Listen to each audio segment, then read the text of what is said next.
नमस्कार दोस्तों, back to our channel friends. मैं आप सबका अपने चैनल स्टॉक्स फॉर लाइफ पे बहुत स्वागत करता हूं। Welcome to STFL family. DFL members, बात की जाए बाजार की तो जी हां दोस्तों, आज हमें बाजार में एक गिरावट देखने को मिली। निफ्टी की बात की जाए, सेंसेक्स की बात की जाए, उसमें हमें भारी भरकम गिरावट देखने को मिली। सेंसेक्स की बात की जाए तो गाइस 500 अंकों से ज़्यादा गिरावट देखने को मिली, लेकिन इसी बीच में हमें निफ्टी के मिड कैप और स्मॉल कैप में अच्छी खासी प्रॉफिट बुकिंग देखने को मिली। तो जी हाँ दोस्तों, आज निफ्टी, मिड कैप और स्मॉल कैप के ऐसे बहुत सारे शेयर्स जिसमें 7-7% क्या 10-10% के आसपास गिरावट देखने को मिली। लेकिन क्या ये क्रैश है? नहीं दोस्तों, अभी तक ये क्रैश नहीं है, क्योंकि कोई कोई फैक्टर्स हैं जो सेल ऑफ को ट्रिगर किए हैं। आपको पता है कि कभी मार्केट में एक तेज़ी आती है, उसके पीछे होता है एक गुड न्यूज़, एक गुड पॉजिटिव डेटा। लेकिन जब मार्केट में नेगेटिविटी आती है, उसके पीछे भी कुछ न्यूज़ होती है। तो मार्केट में तेज़ी और मंदी हमेशा चलती रहती है, दोनों भाई भाई है। लेकिन इसी बीच में हमें पता रखना है कि मार्केट में ऐसे क्या क्या न्यूज़ आ रही है जो मार्केट को पॉजिटिव डायरेक्शन में ट्रीट कर सकती है और नेगेटिव डायरेक्शन में। तो जी हाँ दोस्तों, आज के दिन क्या इवेंट हमें देखने को मिल रहे हैं जिसकी वजह से सिर्फ इंडिया का बाजार नहीं बल्कि पूरा ग्लोबल बाजार नेगेटिव में देखने को मिल रहा है। तो मैं एकदम सरल शब्दों में आपको समझाने की कोशिश करूंगा, पूरा चीज़ करूंगा crystal clear. Channel first time होंगे, सब्सक्राइब कर सकते हैं इस तरह क्वालिटी कंटेंट को सबसे पहले एक्सेस करने के लिए। Now without dealing any for time, let's begin.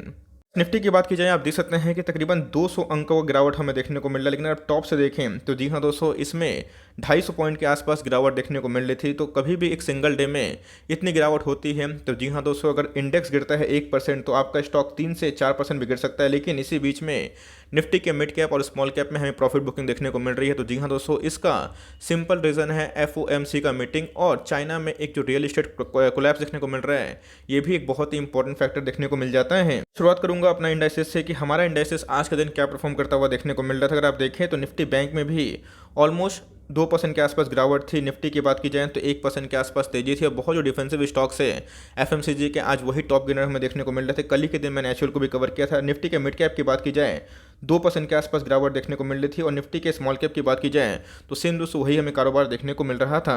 कभी भी कोई आप मिड कैप और स्मॉल कैप को अपने पोर्टफोलियो में रखते हैं तो इससे कभी कंक्लूजन मत निकालिएगा कि निफ्टी जहां भाग रहा है उधर पे वही भागेगा। अगर निफ्टी के मिड कैप में अगर वो आता है, अगर निफ्टी के मिड कैप पूरा इंडाइसिस में गिरावट होती है तो यस दोस्तों, आपका मतलब स्टॉक भी अंडर परफॉर्म करेगा। पिछले कुछ समय से निफ्टी के मिड कैप और स्मॉल कैप में हमें अच्छी खासी तेजी देखने को मिली थी और एकदम बहुत स्ट्रॉन्ग बुल रैली हमें देखने को मिला था। लेकिन मार्केट हमेशा तेज नहीं चलता है, कभी वो विराम भी करता है। लेकिन यस, वो जब विराम करता है, कॉन्सोलेशन करता है या फिर नेगेटिव ट्रीट करता है, उसके पीछे दोस्तों एक होती है तगड़ी वजह।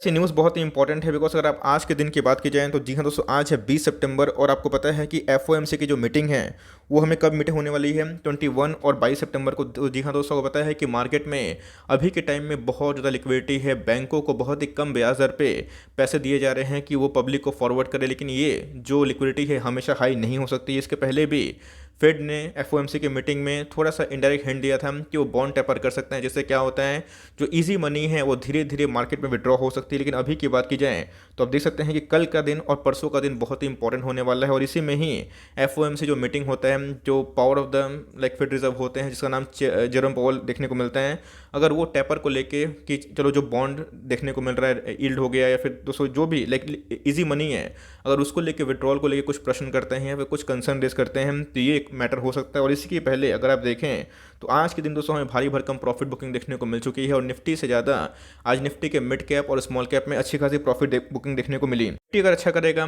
तो जी हाँ दोस्तों, स्मॉल कैप और मिड कैप उससे थोड़ा अच्छा कर सकता है। लेकिन यस, निफ्टी गिरेगा तो स्मॉल कैप और मिड कैप में उससे ज़्यादा प्रॉफिट बुकिंग हमें देखने को मिलती है। बिकॉज वो पता है रिस्क टू रिवॉर्ड हमेशा निफ्टी में थोड़ा सा कम होता है रिस्क, लेकिन रिवॉर्ड भी कम होता है। लेकिन जहाँ पर रिस्क रिवॉर्ड ज़्यादा होता है वहाँ पर खतरा भी होता है। लेकिन इससे कंक्लूजन मत निकालिएगा। अगर आप क्वालिटी मिड कैप और स्मॉल कैप में निवेश किए हैं तो ऐसे बहुत सारे न्यूज़ आते हैं और न्यूज़ जाते भी। लेकिन इसी बीच में जो FOMC का मीटिंग का आउटकम होने वाला है, इससे जो बड़े बड़े निवेशक होते हैं, FIIs होते हैं, वो क्या करते हैं, टाइमली प्रॉफिट को बुक कर लेते हैं और एक बार जब सिग्नल क्लियर हो जाता है कि क्या करने वाले हैं उसके बाद ही अपने पोजीशन क्रिएट कर सकते हैं। तो जी हाँ दोस्तों, अगर आप देखें तो FOMC के मीटिंग के पहले ही बहुत जो बड़े प्लेयर है, स्मार्ट मनी है, उन्होंने अपने प्रॉफिट को थोड़ा सा बुक करना मुनासिब समझा है। मैं प्रीटी मच श्योर कि आपको ये खबर का पता होगा, नहीं भी पता होगा तो मैं बता दूँ। चाइना में एक एवर ग्रेनेड नाम का एक बहुत बड़ा रियल एस्टेट बिजनेस हमें देखने को मिलता है। एक बहुत बड़ी कंपनी है जो एक फॉरेन जो लोन है उसको डिफ़ॉल्ट कर सकती है। और दोस्तों ये एक बहुत ही नेगेटिव साइन है बिकॉज जब कोई इतनी बड़ी प्लेयर, इतना बड़ा पार्टी जब फॉरेन लोन को डिफ़ॉल्ट करता है तो जी हाँ, मार्केट के आप ग्लोबल मार्केट्स को नेगेटिव ट्रीट करता है। बिकॉज आपको पता है ऐसे बहुत सारे डेटास हमें देखने को मिले थे जहाँ पे जॉब रिकवरी हो रही थी और सारा चीज़ एकदम ट्रैक पे देखने को मिल रहा था। लेकिन जब कोई बड़ा एक पार्टी लोन डिफ़ॉल्ट करता है, बड़ा एक प्लेयर जब लोन डिफ़ॉल्ट करता है, तो जी हाँ दोस्तों, इससे मार्केट का मूड ज़रूर ख़राब होता हुआ देखने को मिलता है। और जितने भी कमोडिटी मार्केट है, आपने देखा होगा कि उसमें भी आज के दिन हमें गिरावट देखने को मिली। बिकॉज रियल एस्टेट की बात की जाए तो उसमें कमोडिटी भी एक बहुत ही यूज़ होने वाली चीज़ें हैं। इसीलिए आपने देखा होगा कि जितने भी स्टील वाले स्टॉक्स थे, आज हमें भारी भरकम गिरावट देखने को मिली। और स्टील का जो इंडेक्स था वो 206-7% गिरावट में देखने को मिला। तो जी हाँ, रियल एस्टेट की बात की जाए तो चाइना की एक बहुत ही टॉप क्लास कंपनी है, उसमें एक लोन डिफॉल्ट को लेकर बात हमें देखने को मिल रही है, जिसकी वजह से मार्केट ने इसको बहुत ही नेगेटिव ट्रीट किया हुआ है। और इसी का ही हमें नेगेटिव इम्पैक्ट, और एफओएमसी के पहले का जो मीटिंग का कंक्लूजन है उसके पहले ही हमें एक प्रॉफिट बुकिंग देखने को मिल चुकी है। इस गिरावट सिर्फ हमारे बाजार में देखने को नहीं मिल रही है, बिकॉज मैंने क्या बताया कि निफ्टी की बात की जाए, सेंसेक्स की बात की जाए, भारतीय इकोनॉमी की बात की जाए, ये बहुत तेज़ी से बढ़ने वाली इकोनॉमी है। और याद रखिएगा, जब इंडिया का इकोनॉमी गिरेगा, ऑफकोर्स वर्ल्ड का इकोनॉमी उससे ज़्यादा गिर सकता है। बिकॉज अभी के टाइम में इंडिया बहुत ही लीडरशिप कमांड कर रहा है, इंडिया के पास मैन पावर है, और इंडिया बहुत ही विकसित देशों की लिस्ट में धीरे धीरे शामिल होते हुए देखने को मिल रहा है। तो अगर आप देखें फुटसे की, सीएसई की, आज हमें उसमें भी गिरावट देखने को मिल रही है। फुटसे की बात की जाए तो अभी तक दोस्तों हमें 1.5% के आसपास गिरावट देखने को मिल रही है। कनाडा की बात की जाए 2% गिरावट देखने को मिल रही है। डेक्स की बात की जाए आप देख सकते हैं कि 2-2.5% के आसपास गिरावट देखने को मिल रही है।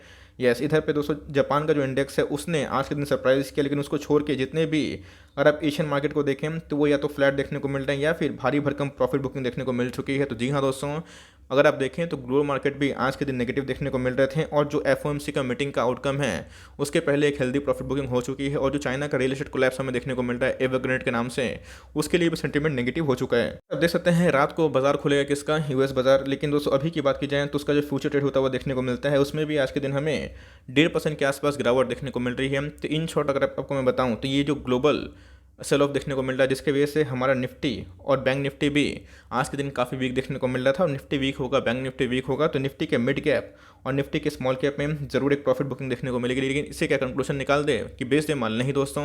बिकॉज मार्केट में जब रिकवरी होगी तो वही सब स्टॉक जो अच्छे फंडामेंटल से बिलोंग करते हैं वो रिकवर ज़रूर होंगे।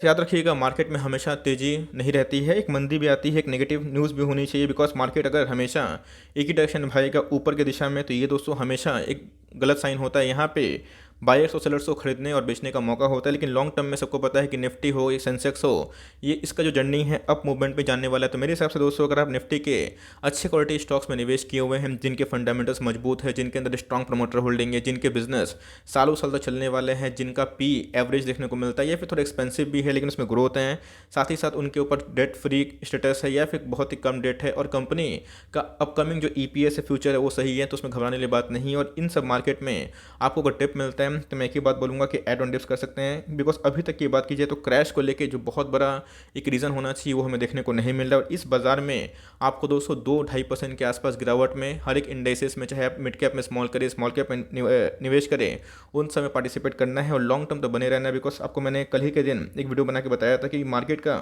जो टॉप बना था 2008 के मंदी के पहले और जो बॉटम बना था, दोनों में दोस्तों हमें अगर आप देखें तो ये इस टॉप से इस टॉप में बनने में 2 साल का समय लगा था। तो मार्केट में अगर आप लॉन्ग टर्म के लिए बने रहेंगे तो आपके लॉस कभी नहीं होंगे। लेकिन मेक श्योर आपका जो घोड़ा है उस घोड़ा पे मजबूती बना के रखिएगा। मार्केट की इस तेज़ी में ऐसे बहुत सारे स्मॉल कैप है जिनका वैल्यूएशंस एकदम आसमान छू रहा है, जिनके फंडामेंटल्स में कोई भी दम नहीं है, तो उन सब से बचें। लेकिन जिनकी क्वालिटी है, जिनमें दम है, जिनके बिजनेस कंसिस्टेंट हो सकते हैं, तो उन सब में ध्यान रखें और इस गिरावट का फ़ायदा लें और अपनी एसआईपी को रोके ना, धीरे धीरे एसआईपी को चालू करते रहे। बिकॉज मार्केट में अभी तक ऐसा कोई गलत सेंटीमेंट नहीं आया। लेकिन यस, एफओएमसी के मीटिंग में क्या आउटकम निकल के आ रहा है, पूरा बाजार इसका वेट कर रहा है। ये बात मेरी, तो जी हाँ दोस्तों, एड ऑन डिप्स एकदम कर सकते हैं और लॉन्ग टर्म के लिए अच्छे स्टॉक से बने रहे। मैंने क्या बताया कि 2 साल लगा टॉप बनने में, जहाँ पे एक बैंक कोलैप्स हो चुका था, पूरा वर्ल्ड इकोनॉमी ही कोलैप्स हो चुका था। लेकिन जिन्होंने पेशेंस दिखाया, टाइम दिया, उनके पैसे बने। सेम दोस्तों इधर पे भी वही कहानी हुई थी।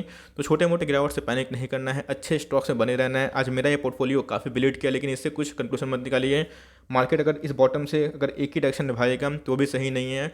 मार्केट को 1-2 महीना 3 महीना कंसोलिडेशन का भी टाइम होना चाहिए, और जहाँ पे बायर्स और सेलर्स दोनों खरीदने और बेचने का मौका मिले। तो इसलिए दोस्तों ये सब जो न्यूज़ थी उस न्यूज़ का मैंने इम्पैक्ट समझाया कि क्यों मार्केट आज गिरा, कौन कौन से न्यूज़ और फैक्टर है जो मार्केट के इस फॉल को ट्रिगर कर रहे हैं, और साथ ही साथ हमें रणनीति क्या बनानी है। तो यस, जो स्मॉल कैप के अच्छी कंपनी है, मिड कैप की अच्छी कंपनी है, लार्ज कैप की अच्छी कंपनी है, जिनके फंडामेंटल्स मजबूत है, जिनके बिजनेस आपको समझ में आते हैं, उसको कंटिन्यू करें।